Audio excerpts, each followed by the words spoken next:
Dans cette dernière partie du cours, nous allons parler d'un autre indicateur de dispersion, l'écart type. Donc nous allons commencer par définir qu'est-ce que c'est. L'écart type d'une série statistique dont les valeurs du caractère sont x1, x2, etc. jusqu'à xk, avec des effectifs de n1, n2, etc. jusqu'à nk. C'est le nombre qu'on va noter avec la lettre grecque sigma, équivaut racine de n1 fois x1 moins la moyenne au carré, plus n2 fois x2 moins la moyenne au carré, etc., plus nk fois xk moins la moyenne mis au carré, le tout divisé par l'effectif total. Alors, cette formule a l'air un petit peu barbare, mais on va la voir sur un exemple relativement simple. On vous donne ici une série statistique résumée sous la forme d'un tableau. Pour calculer l'écart type, on va commencer par déterminer la moyenne. Donc la moyenne de cette série, c'est 8 fois 5 plus 10 fois 2 plus 12 fois 7 plus 15 fois 1, le tout divisé par 5 plus 2 plus 7 plus 1. On trouve donc une moyenne de 10,6. Ensuite, pour calculer l'écart type, je vais calculer l'écart entre chaque valeur du caractère et la moyenne,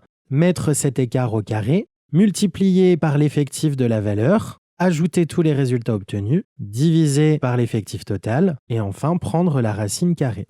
Donc ça nous fait racine de 5 fois 8 moins 10,6 au carré, plus 2 fois 10 moins 10,6 au carré, plus 7 fois 12 moins 10,6 au carré, plus une fois 15 moins 10,6 au carré.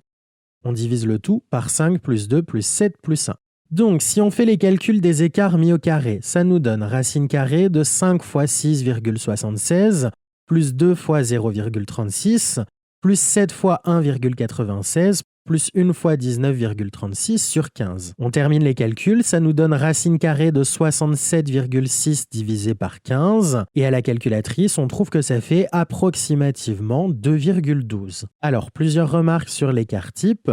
Déjà, il faut savoir que plus l'écart type va être grand, plus les valeurs vont être dispersées autour de la moyenne. Et ensuite, l'écart type, il tient compte des écarts de toutes les valeurs par rapport à la moyenne. Et donc, il va donner ainsi un poids très important aux valeurs extrêmes,